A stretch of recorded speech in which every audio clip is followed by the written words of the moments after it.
you ask me any technical questions, I have to refer you to my son.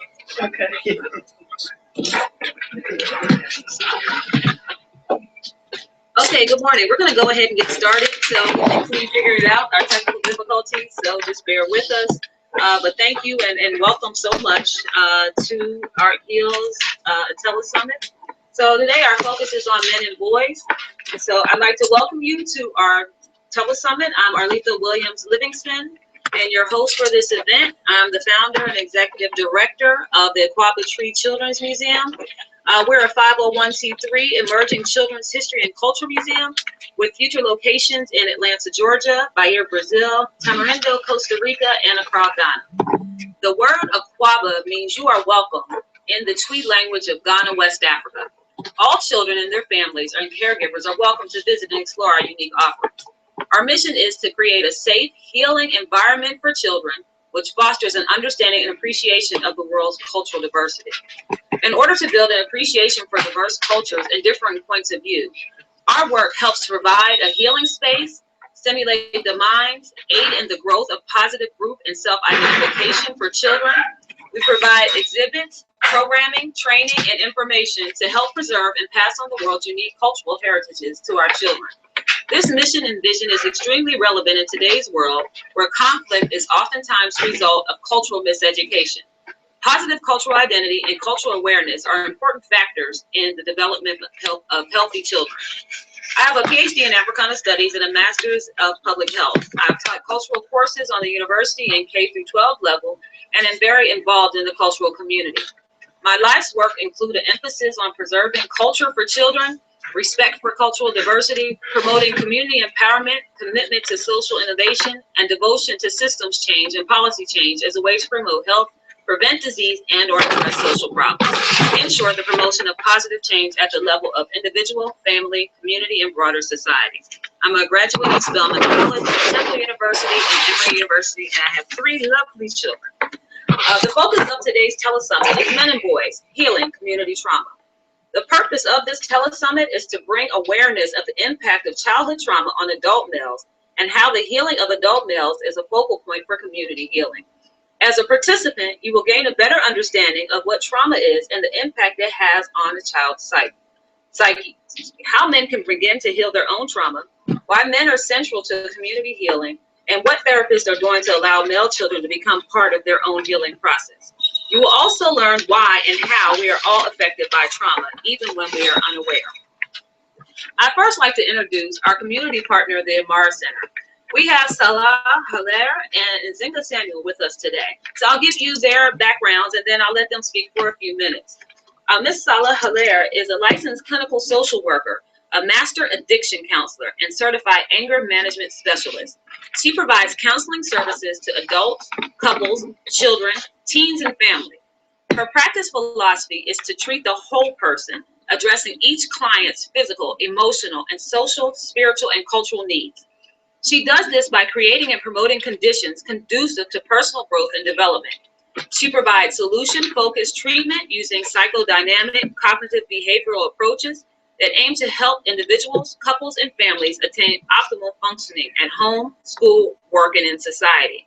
As a graduate of Spelman College and Atlanta University's School of Social Work, she advanced new and innovative programs designed specifically to impact high-risk adolescent groups, women with high-risk pregnancies and addiction, and intensive in-home therapy services for clients at risk for repeated psychiatric hospitalizations.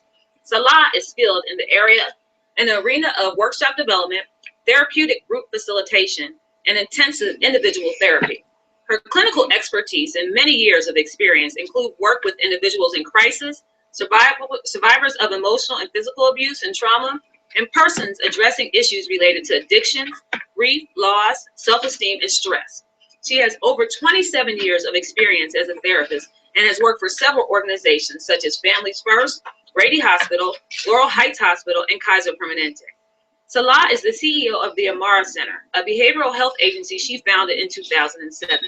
She is married to John Hilaire and they have a daughter, Amina, who attends Howard University. Nzinga Samuel, known as Nzinga, is an educational architect. She is an international educational consultant specializing in innovative instructional design, curriculum design, and development. culturally responsive instructional design and implementation, project management, international education design, educational training, and psychoeducational program development and implementation. Nzinga has worked with nonprofits, school systems, educational institutions, and international businesses in Ghana, China, Brazil, Egypt, India, Jamaica, and many other countries. She holds a BBA in marketing and a BA in journalism, public relations, and a Master of Science in educational psychology and curriculum development. She is currently completing her doctoral degree, where she is researching alternative educational models for public school.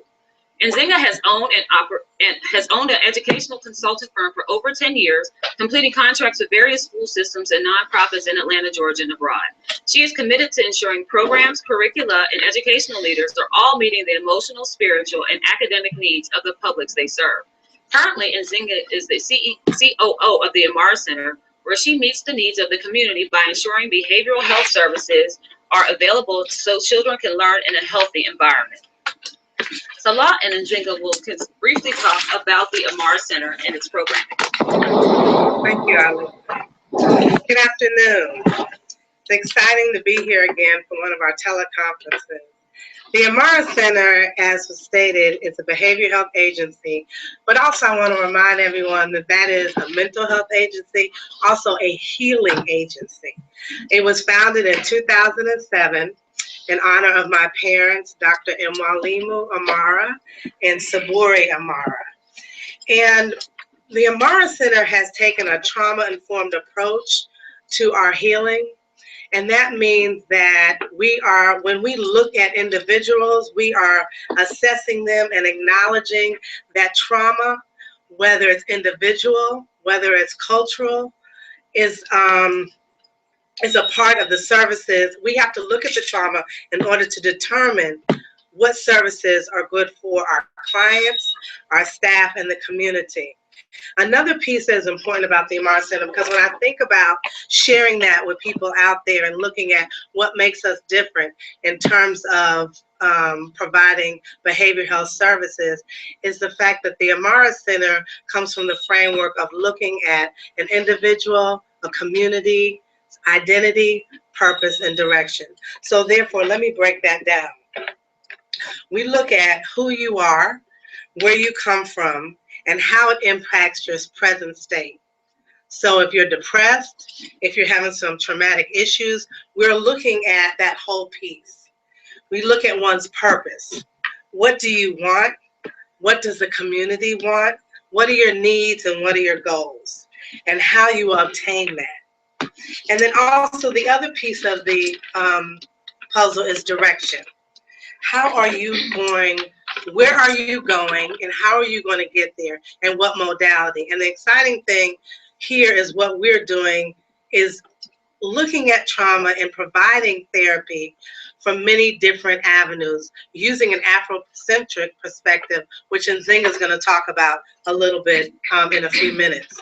So we are saying that there are other forms that we can do in terms of the direction and allowing the client to support themselves in making that choice. So that can be done with art, that can be done with meditation, that can be done with music. And our overall goal at the Amara Center is to support and promote healing. Thank you. And here's Nzinga. Hello, good afternoon. Thank you for all of you for being patient with us. I just want to go through some of the programs we have at the Amara Center. One is we provide services in the community. We provide services at the center. We also provide services in the school. We have an adult program, we have a children's program, and we also have a leadership academy, which as an extension is a rites of passage process for our youth. And then Salah previously just spoke about that we provide services from an Afrocentric perspective. What does that mean? That means that we see people within the context of community. So we understand that helping a person is helping the community grow, and that no one exists alone in isolation. And that's a different perspective when you're providing help. The cultural perspective also deems that we use a spiritual connection, that we use art, that we use rhythm, that we use movement, because those are facets of ourselves as cultural and spiritual beings on this earth. So we actually marry culture and clinical practice together to provide therapy.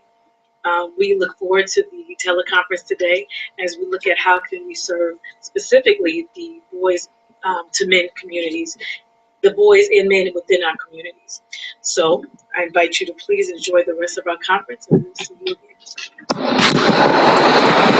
Thanks so much, Nzinga and Salah. Okay, now I'm going to introduce our speakers. And so I'll just do the bios for all of our speakers, and then I'll talk to you about the format for today's teleconference. First, we have the illustrious Charles S. French, who until June 30th, 2007, was the Director of International Health at the Morehouse School of Medicine. He is a 1971 graduate of Yale University and a 1976 graduate of Jefferson Medical College. He completed a family medicine residency at the University of California Irvine Medical Center in 1979 and spent 2 years as an epidemiologist with the Centers for Disease Control. Dr. Finch has conducted independent studies in African antiquities, comparative religion, anthropology, ancient science, and African traditional medicine since 1971. Since 1982, he has published more than a dozen books and articles, including The African Background of Medical Science, Now Genesis, The Birth of Christianity, Race and Evolution in Prehistory, Science and Symbol in Egyptian Medicine, Commentaries of the Edwin Smith Papyrus, Pharmacotherapy, thank you, in Africa, it's a long morning, okay. The African Background to Medical Science, Echoes of the Old Dark Land, Themes from the African Eden, Africa and the Birth of Science and Technology, and my favorite, The Star of Deep Beginnings, Genesis of African Science and Technology. Dr. Finch has lectured more than 800 times in the U.S., Senegal, England, Switzerland, Guatemala, Trinidad, Barbados, the Bahamas, Jamaica, and Egypt on diverse topics. He has led 9 study tours to Egypt since 1989. He was the co-chairman of the 1984 Nile Valley Conference at Morehouse and the 2011 Nile Valley Conference, the second in the Atlanta University Center. He is the co-founder of the nonprofit Kosan Foundation, the chief sponsor of Kumbalamba USA, the first African Senegalese healing ceremony ever held on the U.S. shores in August 1996. Our next speaker is Arande Yero. He is a hero. He is a teacher, healer, and coach. His personal mission is to assist others in healing and living in alignment with their purpose. He began his career in education, serving as a special education teacher for several years in the DeKalb County Public Schools. Arande later founded Ascension's Personal Empowerment Services, where he has been able to offer life coaching services and personal empowerment skills training to both adults and teens. Currently, he serves as the Staff Development Coordinator, DFACS Liaison, and therapist for the Amara Center. As a therapist, Arande specializes in mindfulness-based cognitive therapy and trauma-focused cognitive behavioral therapy. Recently, Arande has spearheaded Healing the Healers, an initiative to provide support, training, and self-care strategies for therapists and others, helping professionals at the Amara Center and in the community. Ivan Kwabena Barkley emanates from a long, rich ancestral legacy of empowering African people. He is the great-great-great-grandson of Anthony and Sarah Ann Barkley, the 2 influential Pan-African leaders who orchestrated the only immigration voyage from the West Indies to Liberia in the 19th century. He is the great-great-grandson of Liberian President Arthur Barkley, who, as a Garveyite, worked directly with Marcus Garvey in the Universal Negro Improvement Association and African Communities League. He maintains his ancestral contract of empowering African people through his global initiatives as an educator, school counselor, and mental health therapist. He has educated and counseled with youth in Liberia, Ghana, Mali, Ivory Coast, Burkina Faso, and Bahia, Brazil. Throughout his travels, he continues to study the martial art Capoeira Angola, while including its techniques in his male initiative programs such as Boys to Men and Breakfast with the Brothers. He fortifies his efforts of African empowerment through his sacred commitment to his wife, Asia Lynn Barkley, and his daughter, Livana Uriel Barkley. Jared Grant is the founder and CEO of Learning Technology and Leadership, LLC, an Atlanta-based company dedicated to providing efficient and effective technical integration strategies in resources, professional development, e-administrators, and e-learning, As a lifelong educator with extensive experience as an instructional technology leader, Jared has had a special emphasis in aligning state and district instructional priorities by implementing new and emerging technology for school districts. Jared has implemented major urban school district initiatives and e-solutions to support the acceleration of instruction as well as the impact data-driven decisions for student achievement. Jared has implemented specialized professional development initiatives for principals and central office leadership to support the unique needs of administrators having meeting overall district department school targets. Jared has served on multiple education boards and is a very active member of the community. Our format for today will consist of 15 to 20-minute presentations / demonstrations, followed by a question and answer period at the end of all of the presentations. So please type any questions you have in the chat box on your screen. The order of presentations will be Dr. Finch first, then we will have Arande and Ivan, and then Jared. Arande will come back and wrap up, and then we'll take any questions. So again, thank you so much for joining us. Thank you for bearing with us during our technical delays. And we're going to go ahead and get started with Dr. Finch.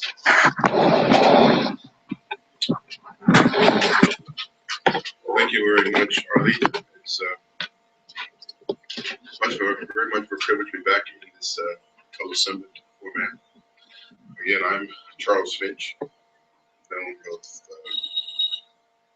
Arletha and Salah for many, many years. And they asked me to kind of give, as I want to do, the kind of a historical, maybe even spiritual background on the roots of trauma, where it pertains especially to Black Americans, males of all ages. Let me say first that there is no person of African descent anywhere in the diaspora who has not been impacted by trauma, within whom the seeds of trauma have not been planted. And even if they are, what you might say, suppressed or unacknowledged, they are there, and they define our lives in ways that we do not always appreciate or seldom appreciate, even when we seem to be happy and healthy individuals. If we are people of African descent here in the diaspora, trauma is something that we've had to live with, not only for our lives, but the lives of our ancestors for a minimum at least 500 years. Now, one thing I always like to say is that people of African descent have experienced the alpha and the omega of human experience. The acme and the nadir, the peak and the pit of human experience.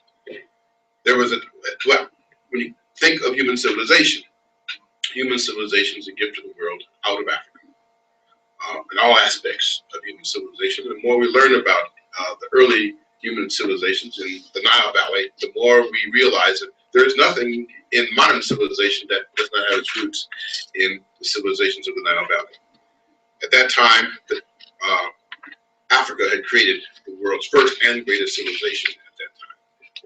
And yet, something happened in the ensuing 6,000 years. I should say, by the way, that when I talk about Nile Valley civilization, I talk about a period 6,000 to 10,000 years old. But by 500 years ago, maybe even a little longer, things had disintegrated on the African continent to the extent that Africa became victimized and subjected to slave trade and slavery in a way that demolished African culture and African civilization. And yet, well, let me just give you a statistic that comes from the work of the wife of Shekanda Job, Louise Miles Job, who was a population demographer who studied this question for 10 years, 10 consistent years. And what she was able to determine that was in 1500, it was that 8 years after the Columbian voyages, the population of Africa was somewhere between 700 million and 1 billion. By 1900, the population of Africa had plummeted to 95 million. That means Africa lost 86% of its population in a period of 400 years. That was a holocaust of unimaginable proportions. And yes, it could do not. It had to have a major and sustained impact people of African descent all over the world, but no more so than those who were brought over during the slave trade, of which there was. Now remember, there was a bi-coastal slave trade. There was Atlantic slave trade over to what we think of as North and South America, the Caribbean, Central America. And there was the Indian Ocean slave trade that was controlled by Arab slavers. And there was a minimum of 100 million people lost to Africa just through the slave trade. Now, if we're talking about how this, there's so many different ways in which we talk about the ways in which this impacted people of African descent. What happened to the women who were brought over as part of the slave trade? Mostly what happened is they became slave concubines, subjected to being raped and abused and exploited in a sexual way by white men, their masters or others, consistently and in a sustained fashion over a period of 400 or more years. There were other things, of course, that happened to them. They were whipped, brutalized, and sometimes lynched, and they were often the subjects of brutal treatment on the hands not only of slave masters but of the slave mistresses, okay, who were jealous of them because very often the master would prefer them, sexually speaking, to their own women. But that's kind of another subject. When we look at what happened to black males, black men, there was kind of only 2 or 3 things happened to them. They were beaten into submission to the extent where they basically become beasts, labor and burden. And they were reduced to the level of beasts. And that's what we would say about them. And literally worked from can't see in the morning to can't see at night, as they used to say. In some places, literally worked to death, especially in South America, because up until 1807, there was a steady stream of slaves brought from Africa to replace those who died and were destroyed. So there was that. And psychologically, basically just literally grounded to the dust. And even after the end of the formal slave period, 1865 in North America, 1888, not until 1888 in Brazil, there was the effects of Jim Crow, lynching, burning, castration of males of African descent. Now, one of the things that happened as a result of this was that of African spirituality and the African religion that has sustained Africa for all those millennia, 6, 10, 20, 30 millennia, was basically, shall we say, what is the word? It was just rooted out of the slave, male and female. And yet it wasn't. This is the one thing that's interesting. In some way, those slaves were able to keep within themselves those spiritual practices, beliefs, traditions, and keep them alive. Keep them alive in such a way that it sustained them when they were in fact having to survive under the rigors of being slaves, whether it be Brazil, the Caribbean, or North America. So that it is one of the great triumphs, you might say, of the African spirit in America, that if nothing else was maintained or kept alive from Africa, African spirituality and religious traditions were. We can see that easily by visiting Brazil, Haiti, the Caribbean, and even now in North America.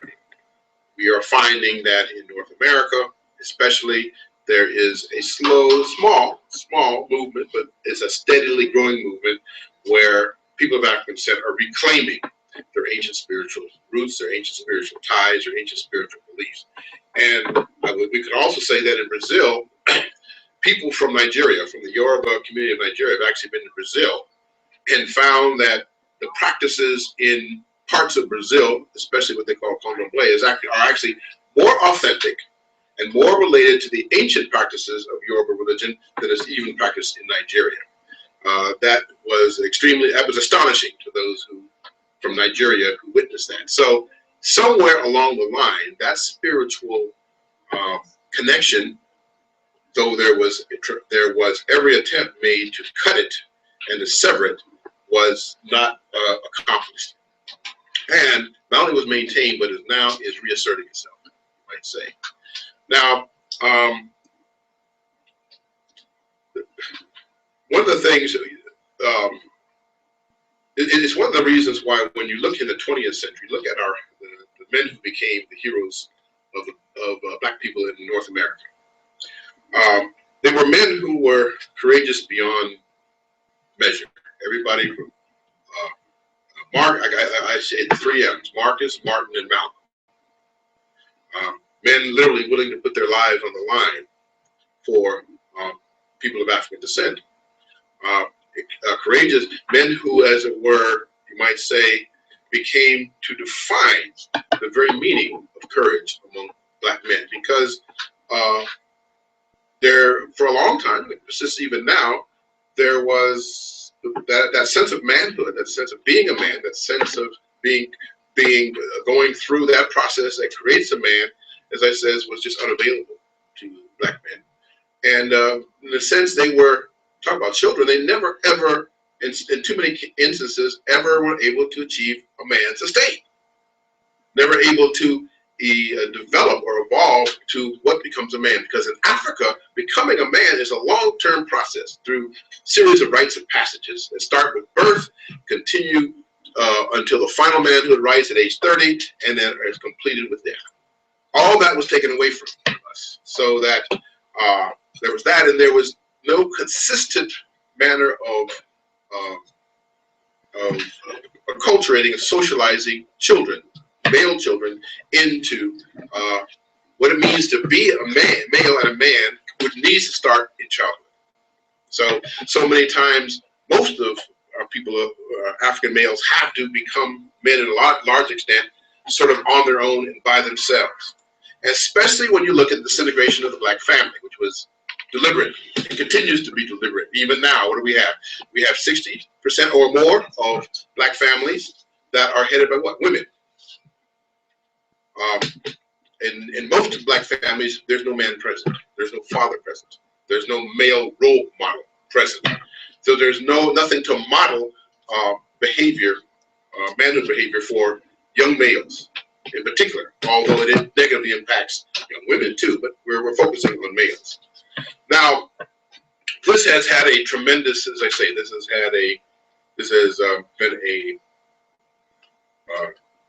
has been a trauma of unimaginable proportions, and it affects all of us. Even those of us who seem like we came up under stable 2-parent families, we didn't experience too much in the way of the negative effects or seemingly negative effects of racism. We went on to school, we went on to professions, we've done well, and yet somewhere in that seed of ancient trauma still persists. And we're still having to deal with it, right? So one of the things, now we talk about what this means from a spiritual point of view.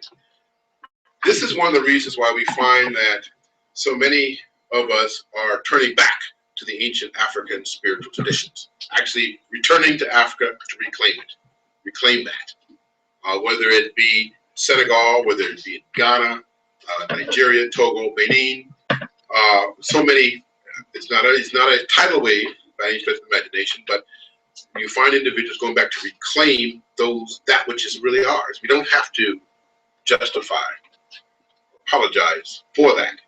Because what do we find? We find that it is what speaks to us, as it always has. It is what allows us to connect with that spiritual dimension in a way difficult through any other Christian means. Even in places like, again, Brazil, Haiti, and elsewhere, even when where Catholicism was strong and overpowering, what did? They took those African deities and fused them into a Christian matrix so that Christianity became informed by Africa and by African spirituality and African religion in a way that allowed them to sustain and maintain. So, and we're finding that we're having to do the same thing. in order to recover that sense of ourselves, in order to go back to recover values that enable us to reconstruct families that have been deconstructed. We're finding it is the traditional African values. It is the traditional African spirituality, symbols and systems that are enabling us to do that. Especially, we need to begin with the children, which is the reason why rites of passage programs for girls and boys and girls, are springing up all over the country, so that they can be acculturated, socialized, trained in those traditions that will enable them to reach their full, in the case of boys, their full sense of manhood. This is a long-term process. You know, this is not something that happens in anyone's one lifetime. There, as we are all aware of, there are so many negative, destructive processes in the society, in the community, battering the community from within, not community from within and from without, that make it very difficult to overcome. It's almost like sometimes we seem like we are our own worst enemies. There's that comic strip Pogo. We have met the enemy and he is us. And over again, we find that is true. When we meet the enemy, we find he is us, right? We have to just accept that that is so and work through that and around that and recreate a edifice that is impervious to that.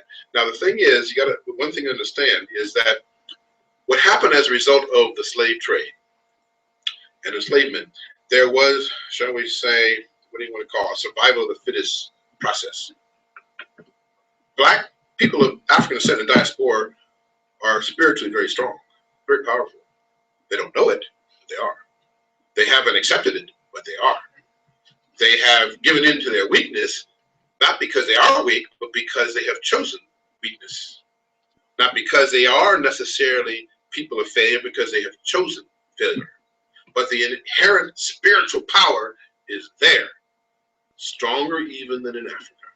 Why? Because it was a survival of the fittest mode. In some sense, as we saw from that statistic I gave earlier, where 85% of the African population was disappeared, then you can see the fact that we have come back, or we have not disappeared, that we continue to survive and in certain places even thrive, is a testament to that spiritual power. Okay, as I said to friends of mine around this table and elsewhere, I says we have to create islands of sanity in the sea of madness to be seeds for the future. We're not going to get it all done or solve the problem of black males in this lifetime or even in this century, but seeds can be planted. Okay, islands can be established in the sea of madness, because in every chaotic system there are seeds of order that can be built upon. And as I say, the spiritual power necessary to do that is actually intrinsic in black people and in black males in particular. And you can use the African deities and powers and spirits as not only your models, but as your guides, whether it be, if you're in the Yoruba system, whether it be Obatala, the king of the gods, king of the deities, king of the Orishas, whether it is Ogun, who is the warrior, okay?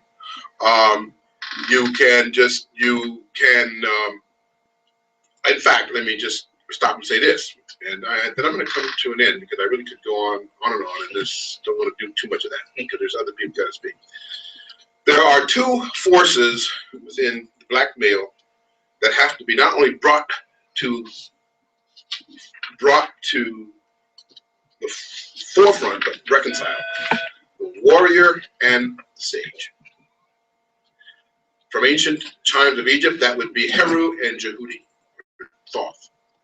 In this time, if you're Yoruba, that would be Ogun and Orunmila. Just an example. Those examples I'm just pulling. Among the Vodun, it is Gun and Afa. This is where the warrior and the sage both must manifest, but in a way that is reconciled.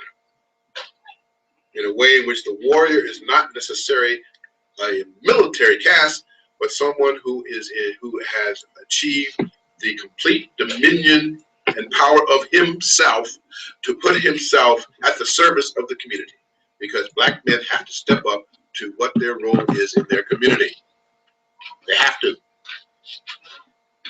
And this, this business about black men being an endangered species, we can no longer be permitted to fall into that pattern of thinking and acting and living. So we just started on this.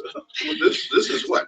I don't know. I don't know if I've probably gone on for 20 minutes, but this is about, I don't know, 200 years worth, 300 years worth of dialogue, conversation, and work.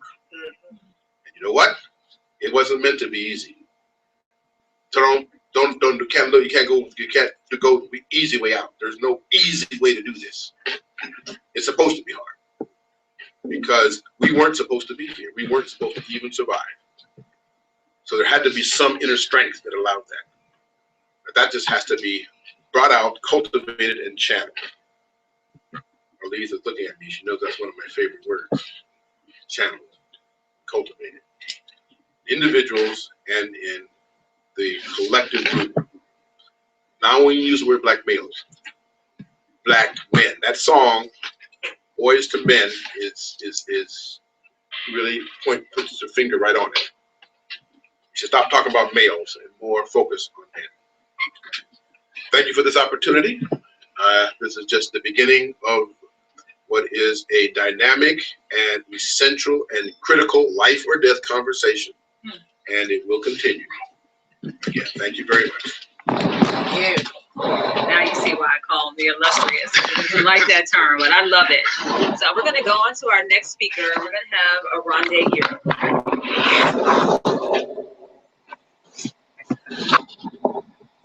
All right, greetings, everybody. All right, so what I wanted to do was to kind of lay a foundation for what is trauma. We spoke about trauma historically, spiritually, and I wanted to get us to at least understand what are we talking about when we say trauma. What do we mean as a clinician? But we also want to bring it to a place where a lay person can understand very clearly what trauma is. So I'll start with just talking about what the American Psychological Association says about trauma. It says trauma is an emotional response to a terrible event like an accident, rape, or natural disaster.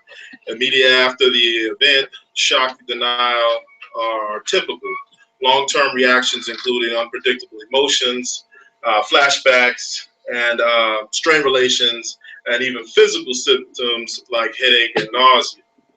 While these feelings are normal, some people have difficulty moving on. One of the main things that we need to understand about trauma is that trauma is sustained. It's a sustained response to a stimulus. So when we think about stress, we all have stress. Stress is a demand or a demand to respond to a situation. Stress is a demand to respond to a stimulus. So if something is weighing us down, that's stressing us to push that weight off of ourselves. Now, when we can meet that stress, when we can meet that demand, that generally is okay. When we have the coping skills and when we have the abilities to meet the demand of that is on us. When we cannot meet that demand, that is what we refer to as crisis. When we're in a crisis is when we have exhausted our coping skills and we no longer are able to meet what we're facing. Now, beyond that is trauma. Trauma is not only our inability to meet a situation that may happen to us, but that the effects of that situation will last in sometimes days, sometimes months, sometimes years. And for some who go untreated, it will last a lifetime. when we spoke about oppression, oppression leaves us in to be in an oppressed culture, an environment. It is not the intention of the oppressor for the oppressed to be healed and to be whole. So we remain in a perpetual state of crisis and trauma, usually caused by inability to be able to organize ourselves and empower ourselves so that we can meet the demands, meet what we're facing.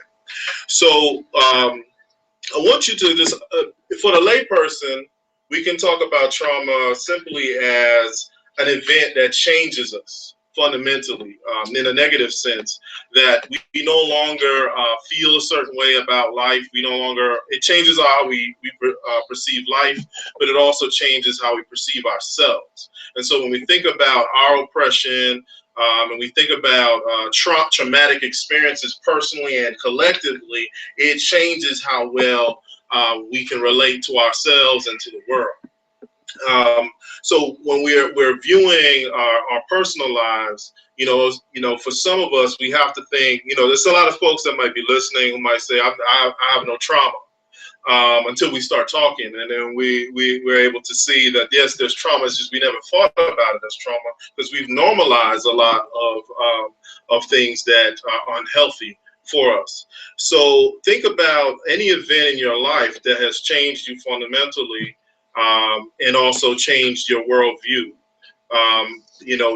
We all had those moments, whether it be entering high school and then you're facing bullying, you're no longer able to deal with that, and it changes how your sense of confidence, and it changes how safe you feel in your environment. So that can be as simple as that might seem. That can be a trauma. So the trauma story is the traumatic event that's happened to us. So when, as a therapist, as a clinician, or as a helper, a healer, you ask a person about a story and they begin to relive it and begin to go into a state of where the emotions are fresh and are raw, that is trauma. That is energy that's trapped in that person that needs to be released and resolved. So one of the things I often think about is trauma is similar to when we have our computer and we're trying to open a program, and somehow the program gets stuck and it starts buffering, and it won't allow us to move on, to move forward. We've all experienced that in the frustration because, let's say you're trying to open a program and then you're faced with this slow buffering processing. So you say, okay, I'm going to move on and try to go into another program. And then you find that program is slowed down as well. Then what we're facing is in life, that's what trauma does. We can act as if we can move forward, but it's going to slow down and inhibit the other things, the other ways that we respond in life. So you may not be able to live as fully and as joyfully as you would like to. I wanted to just kind of touch on just a few things related to the brain and related to thoughts. Like a lot of times when people are dealing with trauma, they think that a lot of folks who are returning from war, a lot of brothers are returning from war, are faced with anxiety and depression and can't understand why they're anxious and depressed when they're not thinking about what they experience. And that has to do with the fact that trauma is not necessarily, not simply a cognitive process. It's not about what you're thinking about. It is an experience that has fundamentally affected the brain and how you regulate your emotions. So a lot of times, folks who have dealt with trauma may have these reoccurring thoughts or certain feelings revisit them, and they don't understand because they're trying to think positively and move in a different direction. So what I often think back, a metaphor that I use for understanding is I remember back in the day, some of the younger folks who are here may not be able to relate to this, but when there was a time when we used to record what was on the radio with our with our radio, we could press record. We had to hurry up and tap that. And there was times when you would press down a little bit too hard on your radio, and then it would get stuck. and you would have to fiddle with it to get the button to be unstuck. So when we think about trauma, just think about that as a metaphor for trauma, and saying that there is a little area in the back of the brain that got stuck because of a traumatic injury, a wound that we're carrying. And we may be able to go on and act as if everything is okay. We may even forget. But every now and then we're faced with a moment where we're revisited by the spirit of that event. And we find ourselves in a very irrational state, dealing with anxiety and even depression, and not being able to connect the dots. And some people will try to medicate their way, self-medicate, I should say, their way through that process by utilizing drugs to numb the pain, so that they never have to deal with that trauma. For our people, especially for our men, we have to understand that it's important that we get in touch with our self-awareness, so that we can know when these things are triggered, how this is happening.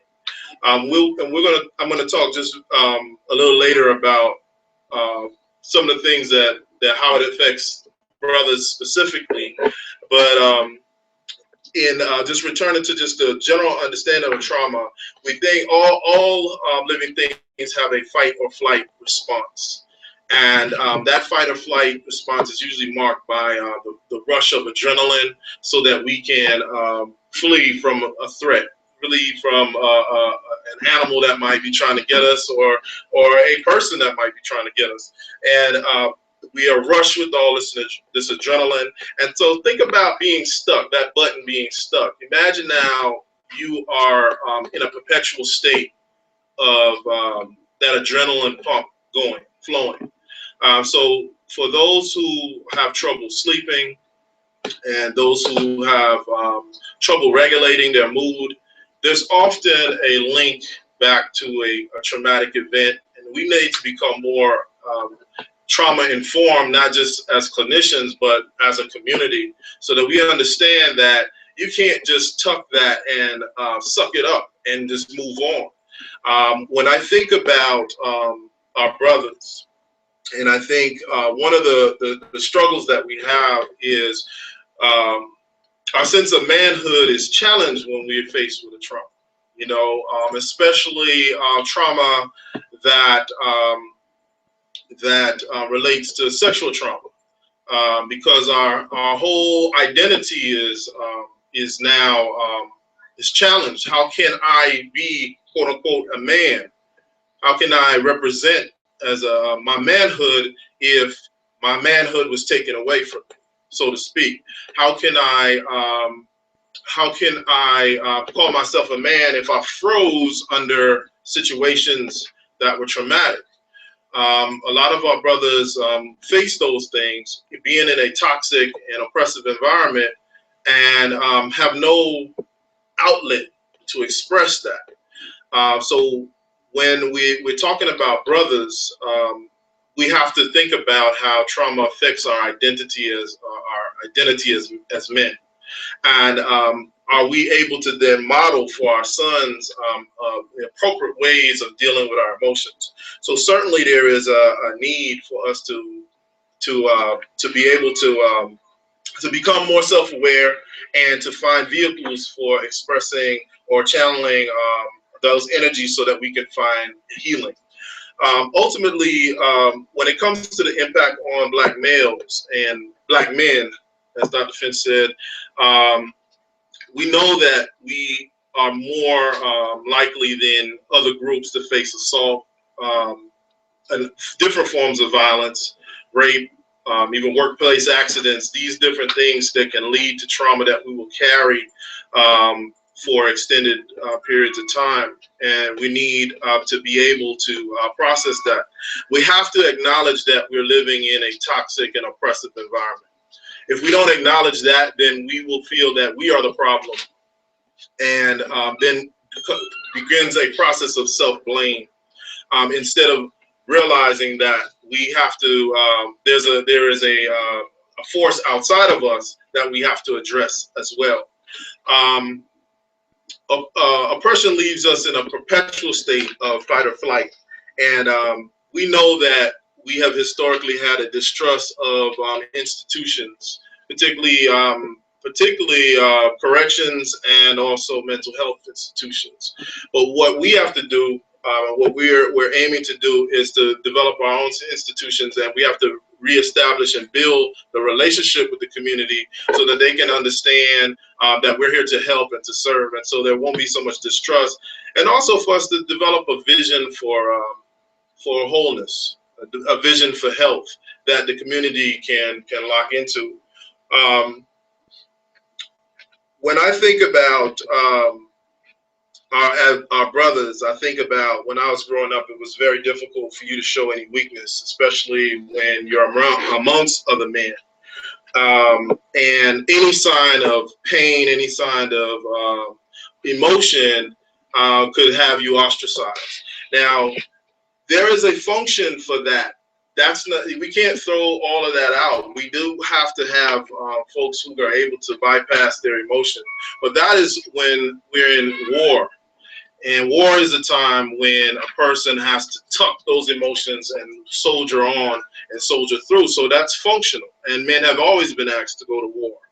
But we also must have outlets for when brothers either returning from war. And the reality is that, as I said, we're in it, we're dealing with an oppressive environment. So to a certain extent, we're always at war. But we must create islands of what I call safe places and spaces for brothers to be able to speak authentically about their feelings. We can't ask brothers to connect with their feelings and then they be penalized for those feelings by saying, oh, he's weak because he now is sharing what he's going on with.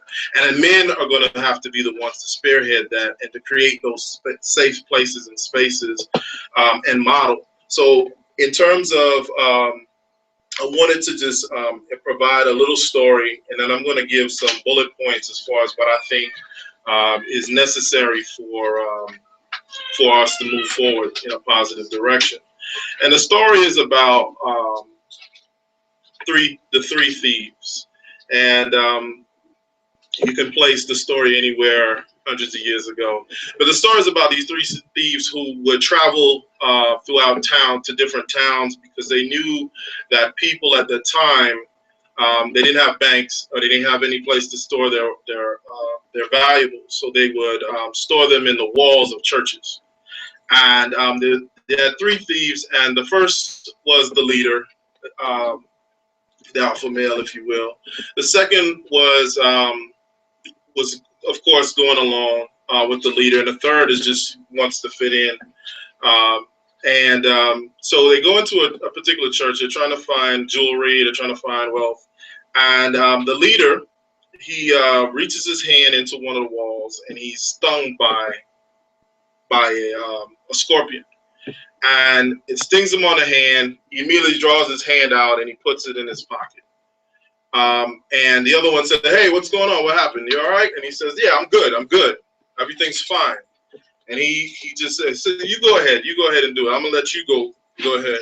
So he sticks his hand in there and he gets stung by the scorpion. Now he doesn't want to look bad in front of the guy, the alpha male. So he sticks his hand in his pocket. And now the third one says, "Hey guys, what's going on?" They say, "Hey, everything's fine. Why don't you go ahead and put your hand in there, get the jewelry out?" And he wants to fit in.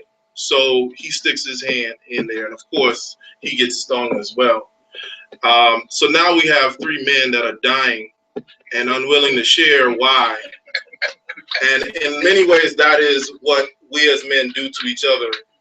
We are stung by life and are unable and unwilling to share the pain and say, "I'm dying, I need help. This hurts." And so we sit there and we suffer. And so I want us to change that dynamic. And that starts with what can we do? So what we can do is that as men, we have to see ourselves as change agents. And by change agent, I mean that we have to work on ourselves. We have to become more emotionally literate to our own stuff. We have to find ways to express that. we have to understand that healing is resistance to oppression. If we are trying to find healing, that's actually counter what the oppressive forces want us to do. So the next thing is, so we definitely have to deal with our own trauma, because physician heal thyself, and we need to cultivate healing relationships as brothers, where a man can be emotionally vulnerable in front of you and not feel like his sense of manhood is going to be ridiculed and challenged because he's opening up about what he's experiencing. So by being a change agent is to stand present with that brother without judgment, and to be able to provide perspective and pathways to getting help. And maybe in that moment, as being a change agent, you can then say, hey, I experienced this, and I think that you could do so much better if you went and got help. And here's how you can get help. So definitely encouraging men to address their trauma, creating safe places, sharing your story, and then finally, this process is really about becoming an advocate. By an advocate, we are speaking up for those who have no voice. So especially for our boys, we'll be able to speak for them as men, and an ally. And as an ally, that's when you stand with someone. So when a brother says he's experiencing something, you stand with him. You allow him to speak, but you stand with him in support. And that, I believe, will create pockets of spaces, or what we call oases in the desert, that we can begin to address our needs. Thank you.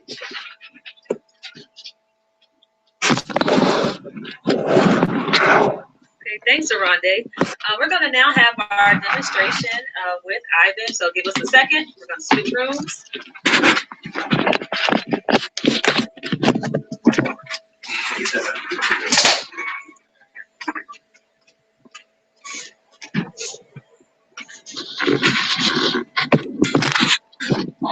Okay, here we are.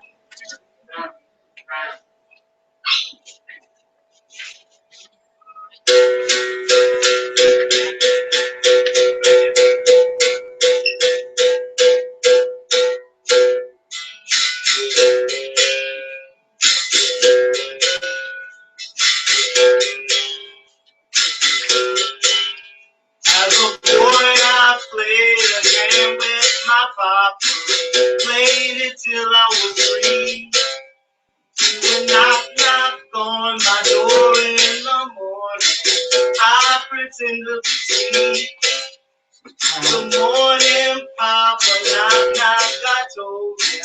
My papa told me to leave. Then one day that night just stopped coming. My papa, man, he's not free. Papa locked up in a jail cell, I need you. Papa, come and see me. I'm gonna knock, knock through the doors of oppression. Knock, knock, Papa, I'm free. I'm gonna knock, knock through the doors of inequality. Papa, my family. I'm gonna knock, knock down the doors of confusion. Knock, knock, Papa, I'm free. Thank you. Again, my name is Ivan Kwabena Barclay, and what I have in my hand right now is a bitter bow, which is an instrument that is used for the martial art Capoeira Angola. And so the song that I created was inspired by Daniel Beatty's poem, Knock Knock. And if you want to check out his poem, you can actually YouTube that, Daniel Beatty, Knock Knock. But before I go into those lyrics and everything, what I want to do is talk about what Capoeira Angola is and its importance and significance in the Pan-African community. Capoeira Angola is a martial art which has origins in Africa, particularly Angola. When we were taken from the continent, we were taken to Brazil, and it flourished and developed itself in Brazil. It flourished and developed itself in Brazil. And so in Brazil, we were able to use it as a means of resistance. Now, capoeira is said to be a dance, it's said to be a fight, it's said to be a game. It's really an art of true deception. It's all that and an art of true deception.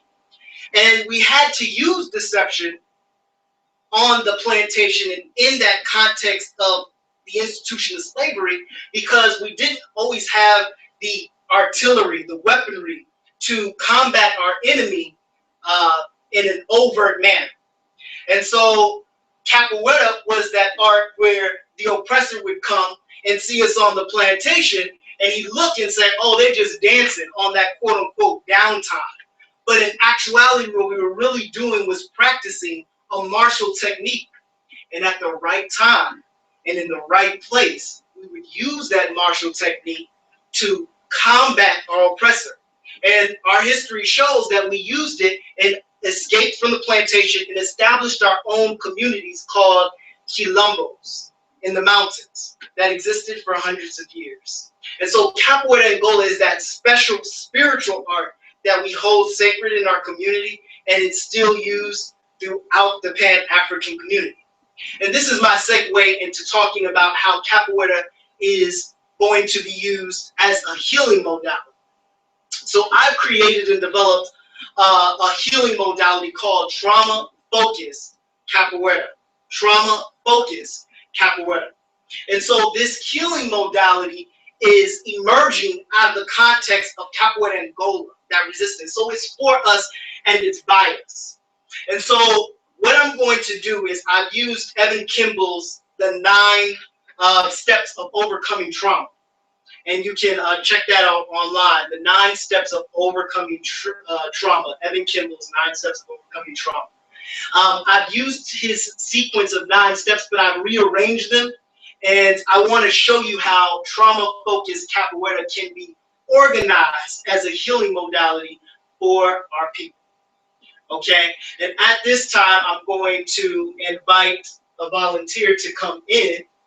What I'd like to do is play some music on the computer over there. If you can lift that HP up. And ask, you know what? I gotta put a password in there, so it's okay. I'm gonna just go ahead and improvise, as we do with capoeira. That's what capoeira is. It's all about improvisation.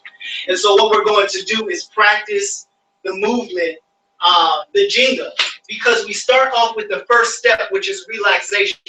And so we understand that trauma, before I get into this, trauma is not just something that affects our minds, it's something that affects our whole body.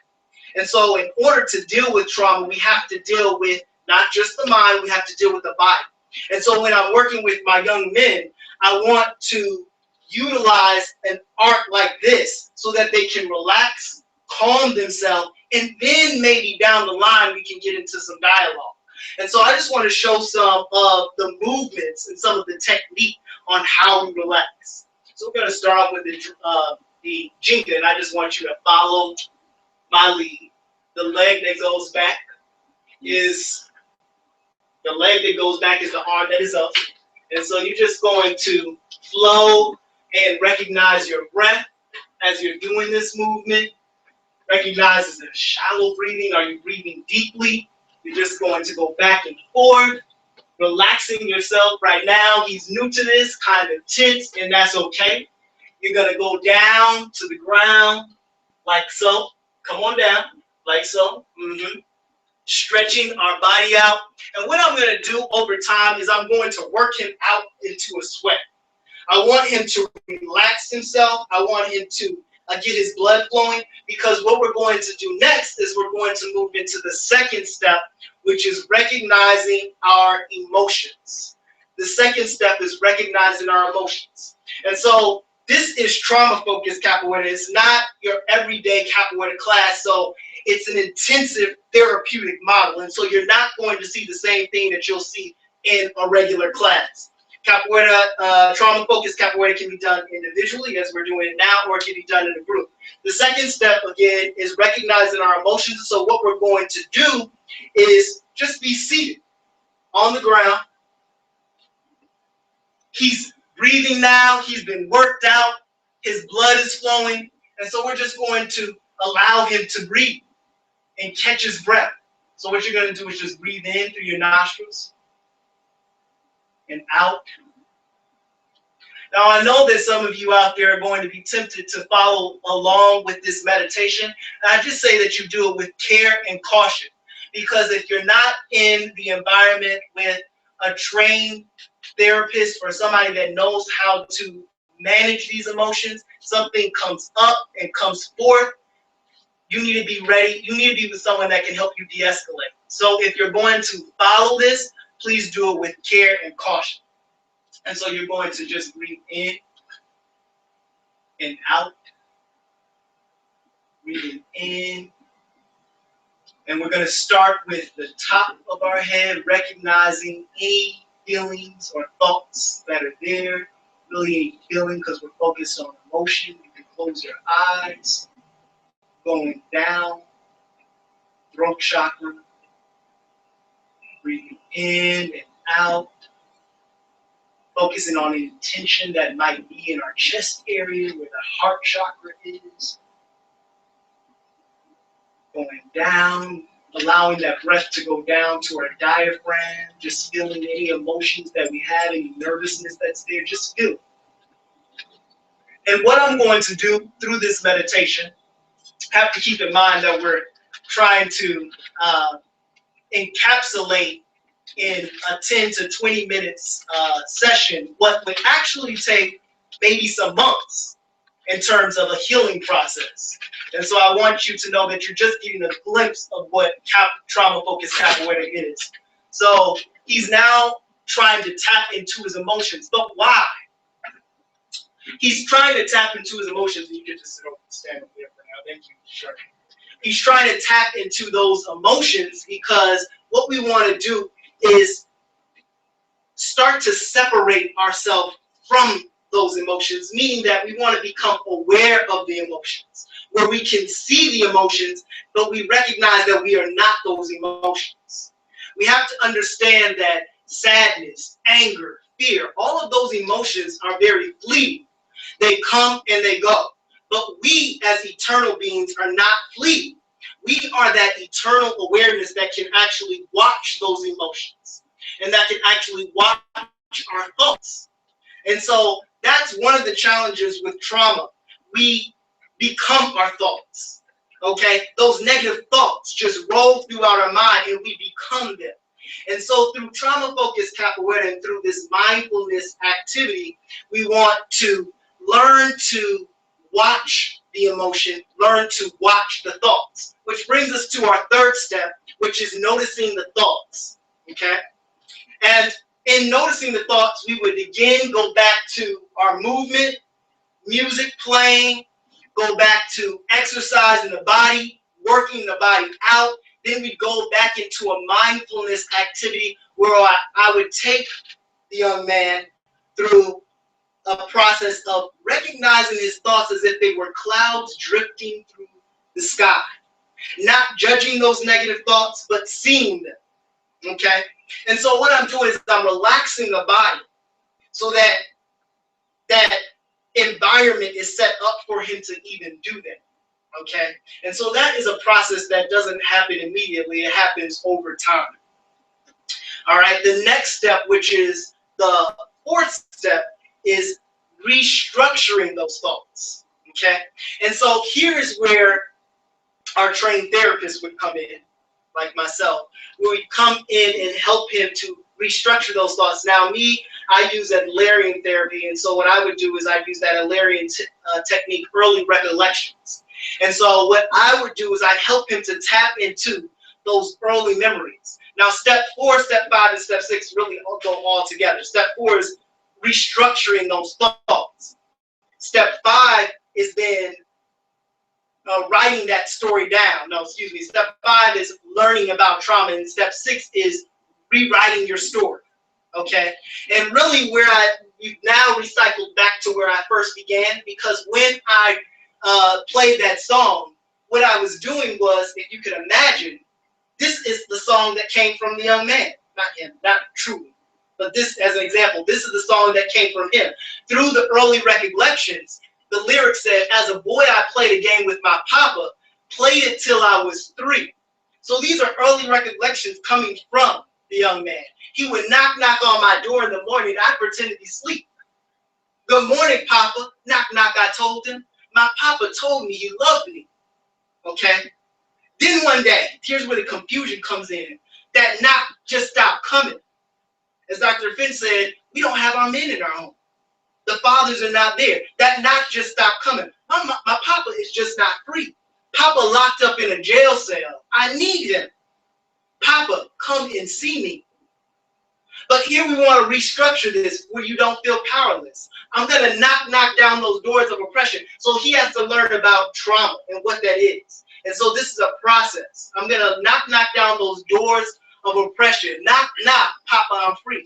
We're doing this through music. We're doing this through song. We're doing this through dance, where he's actually able to rewrite his own story so that he feels more empowered. Papa is my family. I'm going to knock down those doors of confusion. Knock, Papa, I'm free. I don't have to continue that same cycle. And so what we want to do is utilize our arts, utilize our spirituality in order for us to overcome this onslaught of trauma. Okay? Now, step 7 is where the young man would actually share his story, share his narrative with someone he trusts in a safe environment. Okay? He would share his narrative with someone. Now, he could do that with an instrument, like the bitter bow. You know, there's several instruments that are played in capoeira. He could do that with the drum, and he would learn that process of playing the drum. He could do that with the tambourine, the heko, etc., etc. Okay, he can do that with an instrument, or he can just do it with his natural instrument, his voice. Okay, and he would share that narrative with his family or with someone that he really trusts. Finally, the 8th step and the 9th step is where we basically come to closure. The family gets to ask more questions. They get to learn more about trauma.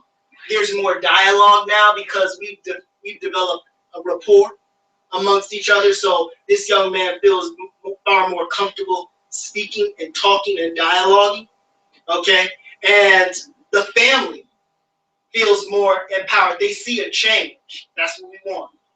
And we come to closure with this by creating a plan of action for his future. Now, what I would encourage our young men to do is get involved in some form of martial art, okay? Because they need to become comfortable with their bodies, whether that be capoeira, Angola, Aikido, etc., etc. It all comes from us anyway, all right? They need to get involved in a martial art where they can become comfortable with their bodies. So that I'm going to close out with the 9 steps of capoeira, trauma-focused capoeira. If you're interested in trauma-focused capoeira, what I do want to encourage you to do is you can personally contact me or the Amara Center. You can contact me from my personal email address, Ivan, IVAN .Barclay, BARCLAY @yahoo.com. Just tell me that you're interested, and I will be able to facilitate some help in that area. Or you can contact, of course, the Amara Center, and they will notify me, and it will work just all the same. We work together as family. All right. The last thing that I would like to say is, again, trauma is something that doesn't just affect our mind psychologically, it's something that affects our body. And so what happens when we experience trauma often is that our speech center actually shuts down. And so we're not even able to talk about our trauma. We're very limited in that way. And that's why talk therapy is limited. And that's why we have to look for body-based therapies. Now, there are other body-based therapies, of course. Yoga is a great one to highlight, for example. But what I want to say is that trauma-focused capoeira really does emerge from us. It emerges from our history. It emerges from our culture of resistance. And so it's something that we need to learn to utilize. We need to start utilizing more of our own spiritual arts in order to heal ourselves, because the answers are always within. So that concludes my presentation on trauma-focused capoeira. Thank you. Awesome. Thank you so much, Ivan. Okay, now we're going to go over to Jared, and he's going to talk about rites of passage programs. Hold on, please.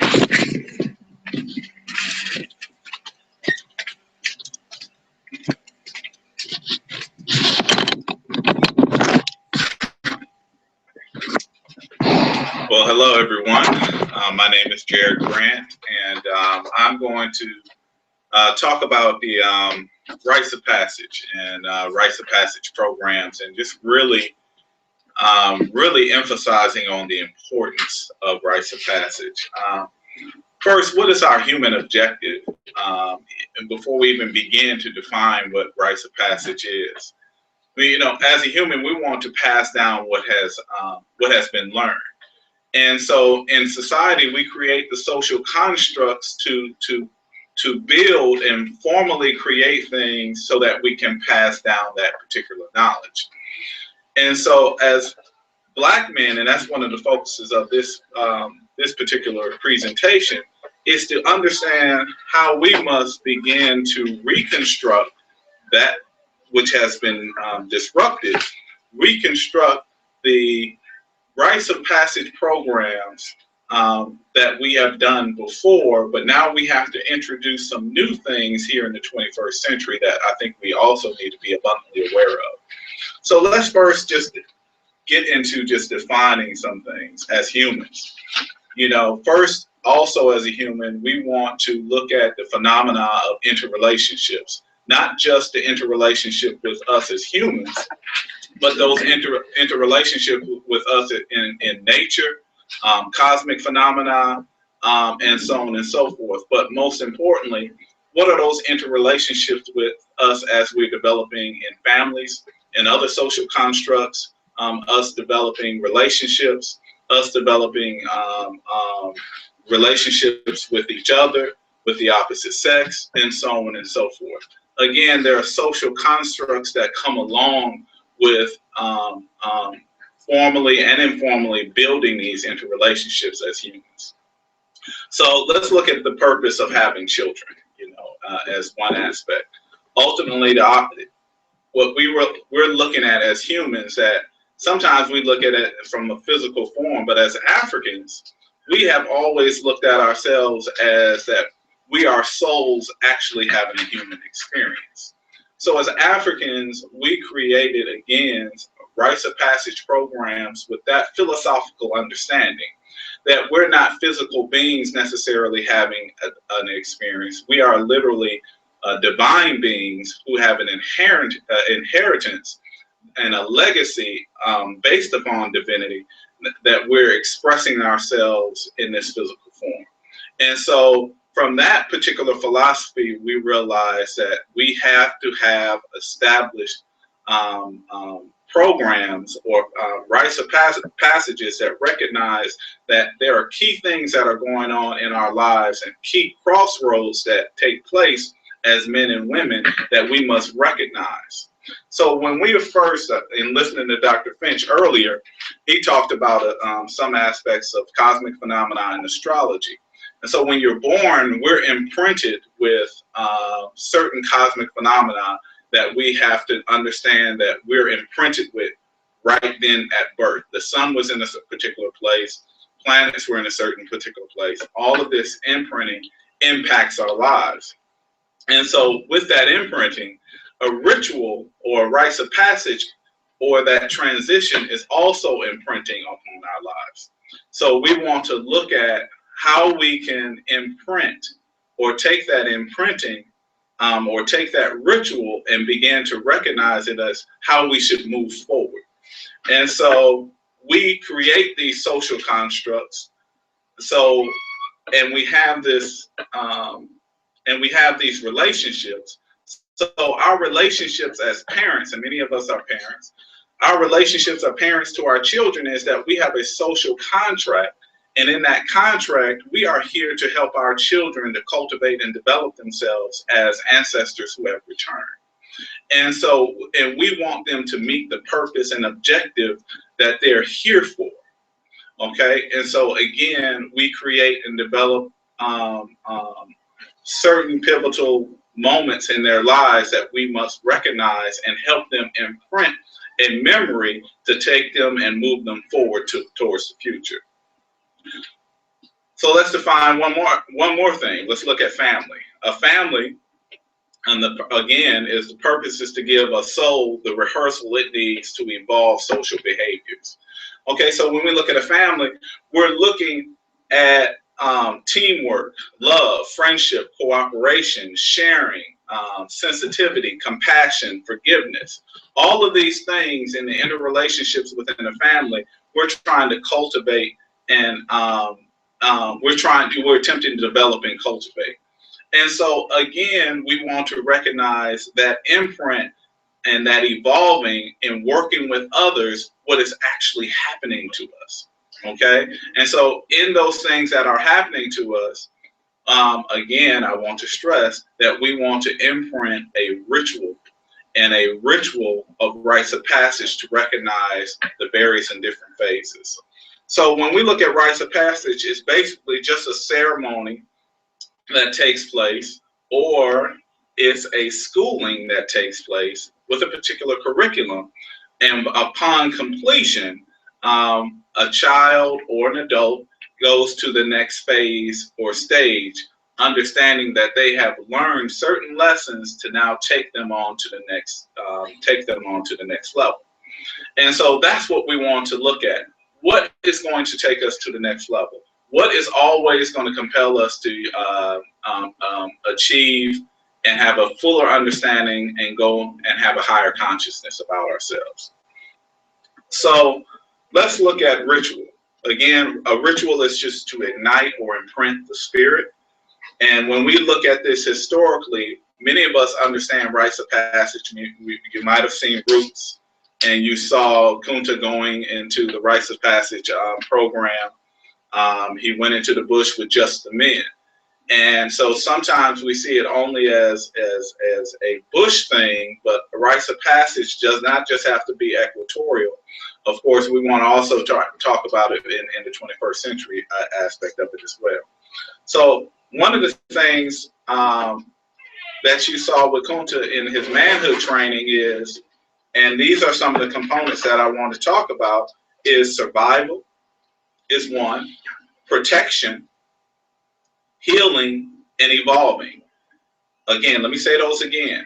Some of the focuses that we want to look at, and it's not just limited to these four things, it's four things that I find that are essential and important to rites of passage. Again, that is survival, how to survive in the world that you're in. Protection, how to protect yourself in the world that you find yourself in. Healing, how to heal yourself in the world that you find yourself in, as well as evolving, how to adapt and take what you've learned, and then again, passing that information on so that your species can evolve and be enlightened for the most part. So when we look at these components and pieces, and when we look at manhood training, and we look at womanhood training as well, but we're focusing on manhood training, we want to look at the form and the function of what a man is and what a boy is, and understand that a boy is only in rehearsal for manhood. A girl is only in rehearsal for womanhood. And so when we look at it like that, we begin to understand what kind of models are we putting in front of our children for the most part. So it's something essential that the African did that is so uniquely different from any other culture. And we've done it for thousands upon thousands of years. Of course, there was a disruption in that. We had colonialism, we had enslavement, and we are still dealing with the legacy of white supremacy in those systems as well. So there's a popular saying that is called, that you probably heard of. It takes a village to raise a child. And everybody says this in a cursory way, and it's very general. Well, what does that really mean? Well, it takes a village to raise a child pretty much means, and I'm just taking one culture out of many cultures that essentially have similar ways and methodologies of processing a way of life. If I took a child in Yoruba land, practicing Ifa, and in that land, they may refer to one child as Shango. And this child is known as Shango only based upon what spirit was imprinted upon this particular child. But many of the other children have many other personalities or psychological, spiritual personalities as well. Yemonja, Oshun, Ogun. And we have seen the same essential characters or principles or archetypes in other cultures. In Kemet, we see Heru, we see Heteru, we see Heruputi, we see Mintu, we see others. And so in this society, when a person says to another child and says, there goes Shango right there, and there can be a class of Shangos. Those children have a particular curriculum that they were imprinted upon, and as a result, everyone treats that child a certain way in order to help that child bring out what they already possess within themselves. So rites of passage for this child is essential in that they are able to bring out of themselves who they really are and the identity and the purpose and the direction of who they're supposed to be in this life. And so let's look at that for a quick second.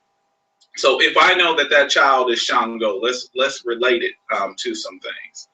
I know that that child is related to a cosmic phenomenon known as the sun, you know, a nature phenomena or an animal phenomena known as a lion, the animal kingdom also with the bird associated with a hawk, and an elemental phenomenon known as lightning. And then you begin with essentially what the African did was create stories in and behind all of these natural phenomena. And that child or that village, for the most part, begins to apply certain principles now upon all of those things. That child knows that they are associated with certain elements like lightning. That child is associated with certain animals such as lions and hawks. That child is associated with the sun. And they will study those particular things in order to learn more about themselves. And in learning more about themselves, certain principles are brought out. Understanding the principle of will, understanding the principle of clarity, understanding the principles of leadership. Okay, so all of these aspects are principles that are living within nature. So rites of passage begins to really teach you about principles. And those principles are backed by our interrelationships with nature and our interrelationships with each other. So as a result, how will Shango be treated and interact with other like children and other children that aren't like him or her? And that is the unique balance that would help to create and generate the character within that child. So everyone would treat the Yemonja child a particular way as well, followed by a certain curriculum as well. And so, but however, we had a great way of creating a particular a system of balance and how they would correspond and interact with one another. So in understanding that, a boy at 12 to 14 years old in Yoruba land would, they're known to have, when puberty sets in, there's a particular spirit that begins to take hold. That spirit is called Ntoro. And Ntoro, when that spirit comes in, there's certain things that happens to a young male. He doesn't listen to women as much, and literally he has to hear the voice of another lion male in order to help him, in order to put the fire up under him, in order to mold this person or this child into something. And therefore, he has to be put into certain situations again in order to help extract and bring about who his true character and who his true personality at its highest height really is. And so now that brings us to the true essence of a rites of passage program. We, again, let me emphasize survival, protection, healing, and evolving. Those are 4 characteristics that we want to emphasize in a rites of passage program. So I don't want to talk too long. I'm sure some people might have some a variety of questions on it. There are rites of passage programs throughout in many of our major urban cities. We're in Atlanta. We have some rites of passage programs here. We will make sure to write some of those into the correspondence here. I want to talk about what we're doing here at the Amara Center, and we're beginning another rites of passage program this fall, and we've named it, and we've been calling it that for the last few years, Leadership Academy. Because what we also do is apply not just understanding roots and herbs and how to heal like we would in the bush, which is still essential, which is still important, but also in the 21st century, how do you survive? How do you survive white supremacy? How do you understand and know how to invest yourself in the work that you create? How to invest in the economy for the most part? There are other essential ways on how to survive in this particular civilization or in this particular global world that we also want to focus on. So what does leadership look like where we are right now? And that's important. And also understanding how we survive against a force of nature, again, that I've already expressed. How do we really survive white supremacy? That's very important. We didn't have that aspect before, and so now we do. That is a reality, and there are many aspects to that that have to be really marshaled out and constructed and developed in our everyday life for the most part. So I just wanted to provide a general understanding of the importance of ritual, the importance of rites of passage, and that you can join us here at the Leadership Academy at the Amara Center in the fall. Look for more information on that. And if you have any questions, I'll be happy to answer those questions. And a couple more points on rites of passage. Every one of us has to create and develop our family tree, and also deeper work with our family tree is called a genealogy, where we actually will apply, what the experiences of your ancestors were actually going through, because that is a part of who you are as well. So as we talk about trauma and as we talk about certain things, there's some epigenetics that goes along with what we're going through today and what we need to evacuate out of our system, today as well. And so again, these are some of the essential things that we want to talk about as far as African rites of passage. Thanks so much, Derek. We're going to have Arande do a wrap up, and then we'll take any questions the audience may have. Don't forget, in your chat box, you can go ahead and start typing your questions. Thank you.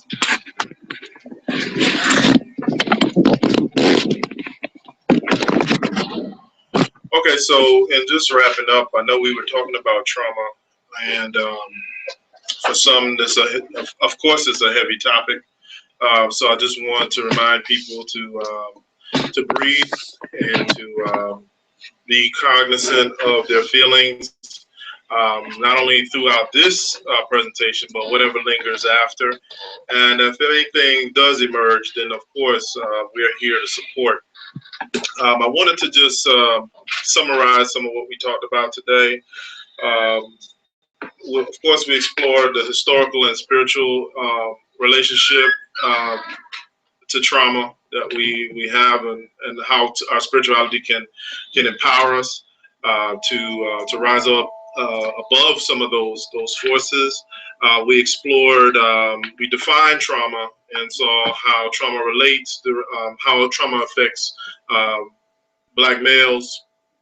We were able to explore some modalities for releasing some of the pain and to utilize capoeira, a martial art, and transform it into a healing art. Lastly, we looked at the role of rites of passage and how we can utilize the institution to help us to confront some of the ongoing forces that lead to further traumatization.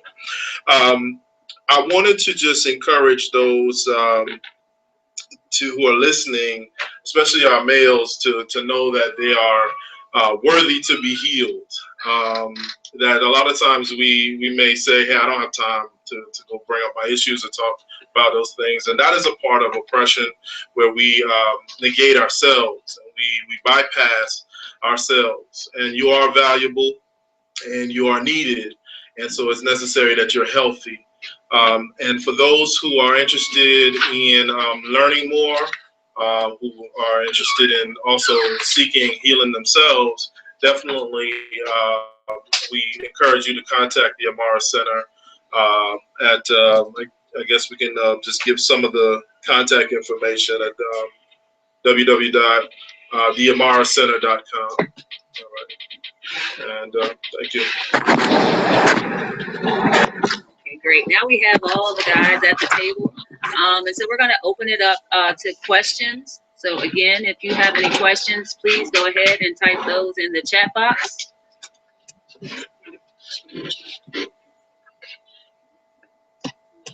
And so what we'll do is while we'll wait for questions, let's let the guys at the table.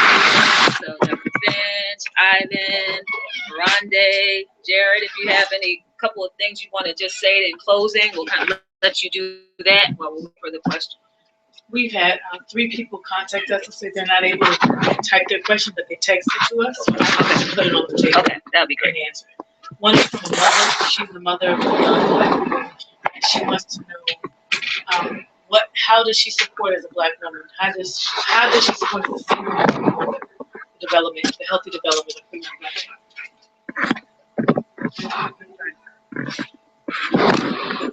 Well, that's kind of what our community-based rites of passage programs, one of the things that they're designed to do is to meet that unmet need of creating dynamic, creative, positive male role models for emerging Black boys who are trying to become men. And she is one among millions of mothers who are facing exactly the same problem. It's not something she's having to do alone. But one of the things I mentioned that hasn't been mentioned is that rites of passage programs are coming into their own all across the country. They're springing up for male children and female children. That is a place to start. The other thing too is just as a practical matter, enroll that boy child, into things that boys do. Get them into the YMCA, get them into sports, get them into all those things that are peer related for a boy. That's what boys are into. They're into that. I mean, I'm not saying that that's going to solve the problem. That's one aspect of it. And enrolling in these emerging rites of passage programs, I think, will in fact give that mother and that child, as important, the kind of modeling necessary. That's absolutely essential. And that for somebody who does not have, when there's no man in the house, this is kind of a way you really have to go there even when there is a man in the house. But as there is not one, it becomes more critical. I would say real quickly, your child you need to have a male that is in his life for the rest of his life, and that you don't mind sharing some of the responsibility of being able to tell that young male what to do and also provide consequences when they don't do the right thing. He definitely needs a mentor. The primary mentor is whatever you need to do to get over, and him to get over your issues with the father, and get the primary mentor, which is the father, involved in his life, some way, shape, or form. I think that's one of the most important, because we talk about mentors, but sometimes we don't talk about really getting the father back involved, regardless if they're in prison, regardless of wherever they are. Some level of contact or communication could go a long way. Let me just add one thing. This is why I think the whole notion of an intact extended family is going to evolve and develop, because even with that is not even possible. There are other family members, male family members, who can fill a step into that grandfather, etc. And now that often does happen, even informally, you might say. And that is critical for the reasons that has just been mentioned. A in-family lifetime mentor, even if it can't be the father for whatever reason, then there are other family members who can step into that role and should. We have another question is, can someone speak to African-centered tools or principles to address interpersonal violence in the African American community, specifically childhood sexual abuse of boys? And how do we deal with the perpetrators?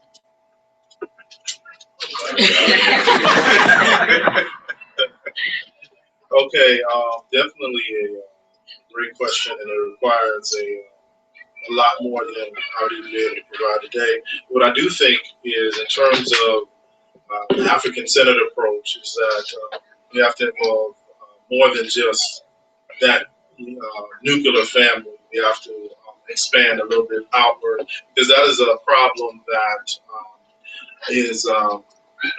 affects a lot of people. One of the things that I talked about earlier is just being able to have males who are willing to even discuss that, especially adult males who can create a space where men and boys can discuss what has happened to them. That in itself is a healing process, because there's a lot of taboo around sharing that information. You want to know. Okay.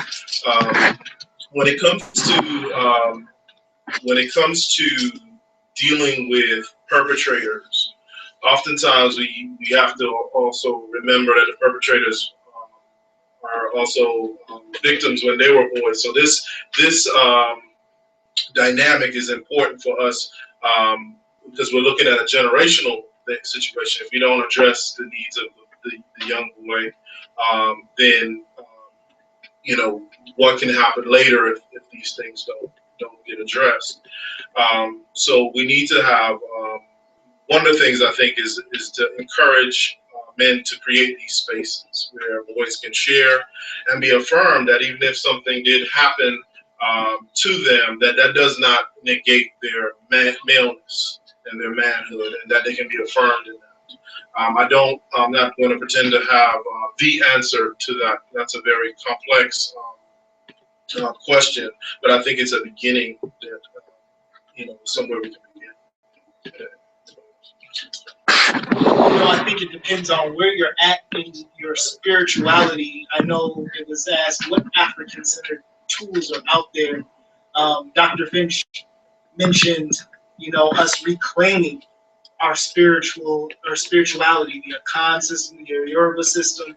There are actually spiritual modalities, African spiritual modalities out there that could assist with us healing that type of trauma through herbal healing, through the experience of actually engaging with a spiritual priest that can give more insight on the trauma that is going on inside the spirit. And those priests, that spirituality is out there everywhere. If you need more information on where to go on that, you can contact again the Amara Center, and we might be able to reference you to someone. But that our spiritual systems are throughout the Pan-African community. Yeah, I have again, it's not an immediate answer because it can't be done immediately. We start to evolve toward communities that do two things: that protect its members and administer justice. And these have to be intact, self-sustaining communities who, however they're defined, they have to protect their members. And they have at some point there has to evolve a system of justice within the community, because nobody outside the community is going to give justice to black people. That isn't going to happen. You're not going to get. We cannot seek justice individually, collectively outside our communities. Now you say, how, when, and how? Good question. That's an evolutionary process. That's a dialogue needs to start, and some suggestions have already come about what can happen. It is also true that there are some very, very powerful, talented healers who know how to affect healing, even in something as devastatingly traumatic as molestation, male or female, because once that happens, it's with you for life. And that's a scar that never goes away. But there's ways of handling that can be done through a really effective healer, so that that person can compensate. It's a compensation mechanism and live a normal life.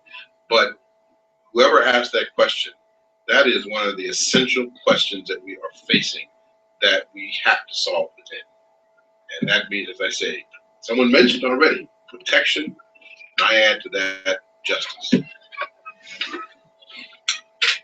Okay, I have another question is based on Dr. Finch's presentation, was clinically, how can we expand the criteria for PTSD to include ethnic and cultural based traumas such as enslavement? Anybody? Well, I think the first thing that came to mind was we have to develop our own diagnosis process, because it's always based on cultural model reality. And so, the terms we use, what do you call PTSD versus just general stress disorder or something like that? That's all a decision made by a cultural model. So I think that part of our mission has to be to ultimately not only encourage more of our people to become healers and be a part of the process of administering therapy, but also to shape our own understanding of psychology, of how we work, the interface between our spirit, our mind, our body, all of those type of things. So I'm giving you the long answer, but ultimately we're going to have to develop our own terminology, our own definitions, and move in a way that allows us to acknowledge our story. Because one of the things about oppression is that oppression your ancestors will never be elevated, your children will never be protected, and you will never be acknowledged for your value under oppression. So that happens even as it comes to healing. So anyway, I don't want to take up the floor. Just to dovetail on what you said, there are many across the country, though, you kind of have to find them. Just like here at the Amara Center, culturally sensitive organizations and individuals like your Dr. Finch's, medical or otherwise, that are already doing this work.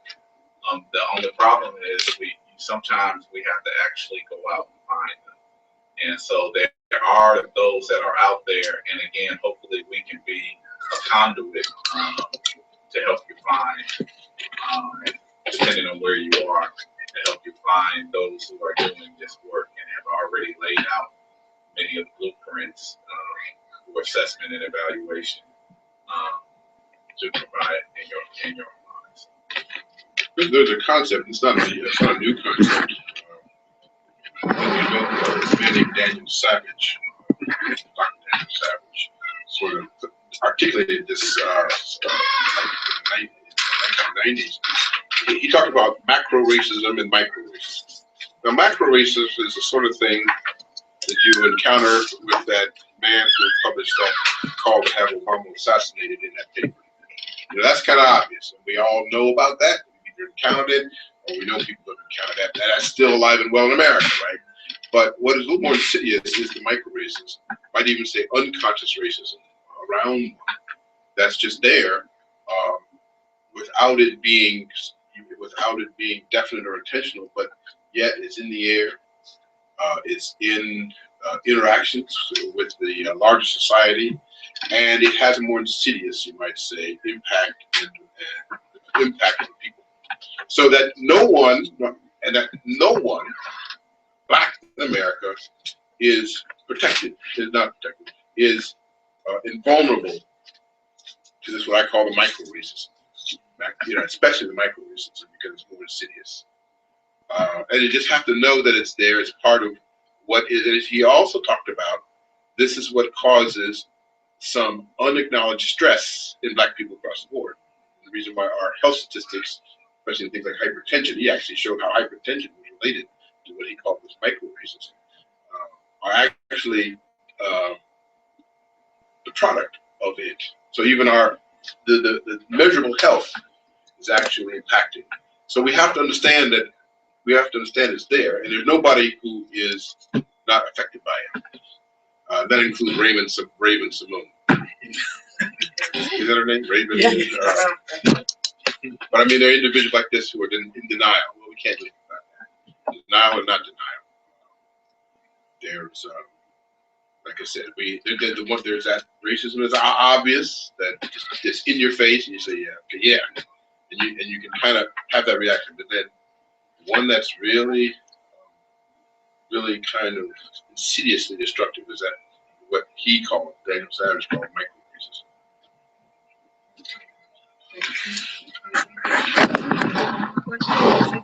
Okay, any more questions? Okay, I think we're going to go ahead and wrap up for today. I want to thank the audience so much for participating. Thanks for all your questions. Thanks for bearing with us through our technical difficulties. I want to thank our community partner, the Amara Center. I want to thank our wonderful speakers, Dr. Finch, Aronde, Ivan, and Jared. We're going to have a few telesummits coming up. We'll have an end of the summer teacher and parents back to school telesummit, as well as another follow-up to this particular telesummit focusing on boys and men. I want to remind you about the Aquabatry Big Giant Social Responsibility Art Contest going on for children. So please visit www.aquabatry.org for information on the contest. Please visit the Amara Center website as well, and please stay tuned for just more work. Again, thank you so much. Have an awesome day.